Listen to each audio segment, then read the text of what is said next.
I'm Pat Doris. Welcome to The Story. We're starting off on the campus of Portland State University because we're talking about student loans. We've been doing a lot of research and uncovered a lot of interesting information. We've also been talking to people who have student loans, and we've been listening to you and reading your comments.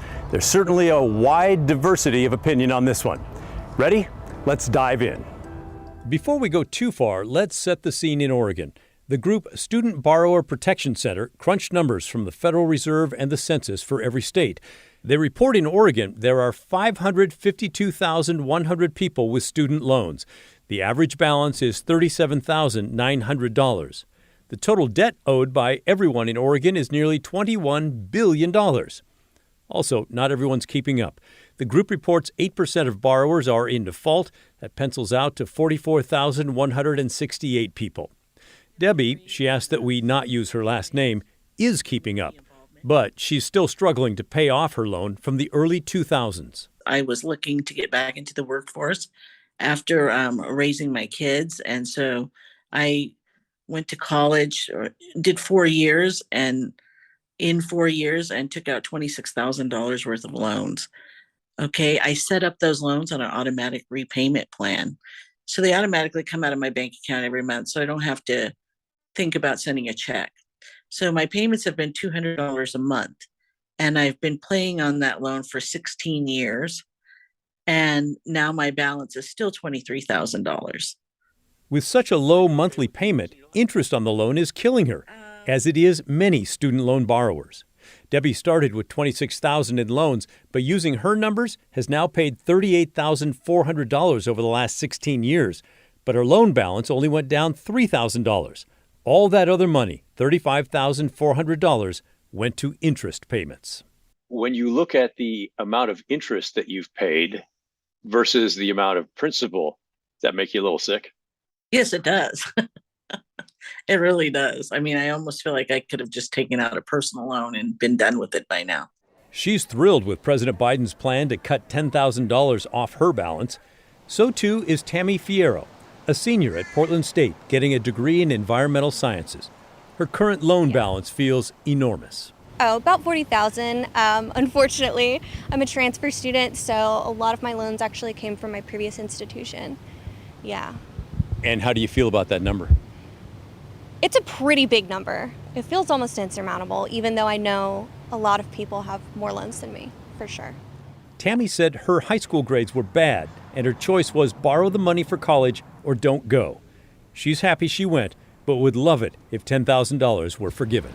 That would actually be amazing. $30,000 is a lot more manageable than $40,000. It doesn't seem like a big change, but the average price of a car is $30,000, and people pay that off. That's like 10 grand towards, I don't know, a house, which would be amazing. Yeah. Matt Berger has been paying off his loans for about 5 years now. He started with a balance of $20,000 and now owes about $16,000. Yeah, so what did you think of the announcement yesterday? I think there's a lot of views that you can take on it, but I don't care about a lot of views. What do you think about it? I think it's fantastic for me personally, and I think a lot of people as well. Some who went to school 30 or 40 years ago wonder why students can't just work their way through like they did. Well, Georgetown University recently issued a report that included a look at the cost of college.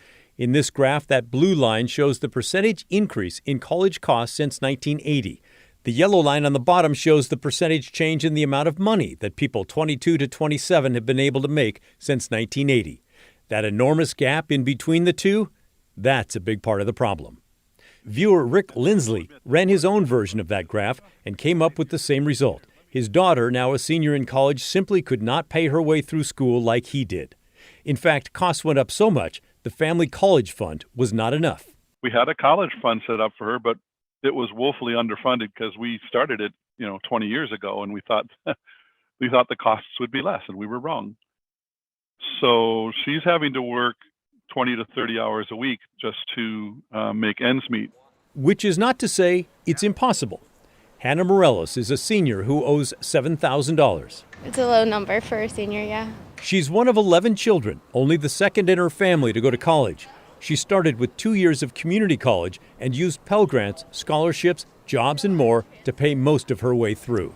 Worked till I couldn't anymore. I don't know, just always like hustling and finding opportunities because they're out there. And then if there's like extracurricular programs too, that will sometimes give like a stipend as well if you do join, and it could line up with your field of interest as well. This fall, she'll be part of the student leadership team at PSU and work with a nonprofit, which will bring her a small stipend as well. The hustle doesn't stop.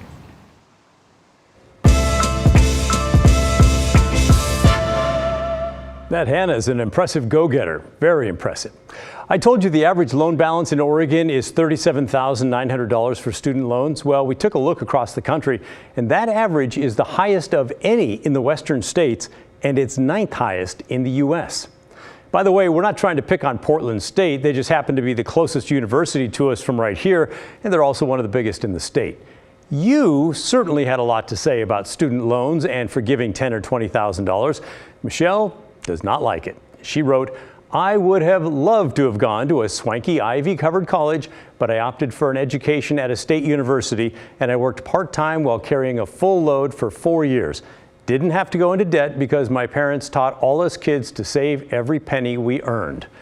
I heard that a lot from you, both in emails and voicemails. Here's Joseph. Nobody forced you people to go to college. A lot of people go to college just to party. Well, the party tab is now coming due. So, people, pay your bills. But others were a bit more sympathetic. David wrote in to ask, why is it that over the past 20 years, college tuition has increased at a rate far higher than inflation? It seems like colleges have taken advantage of the student loan programs to hike prices to levels which often exceed the value of the product. And not all the reaction was negative. Bob took a broader view of the issue. If we can bail out the banks and the big corporations, the oil companies, and all of the airlines 2 different times over the last 15 years, then to help college students that have a huge debt, I think it's a drop in the bucket. Thanks to everyone who called or wrote in to share your thoughts on student loans and the president's plan to forgive some of them. If you missed your chance, there's still time to let us know what you think. Drop us an email. Our address is thestory@kgw.com, or call our phone number, 503-226-5090. I look forward to hearing from you.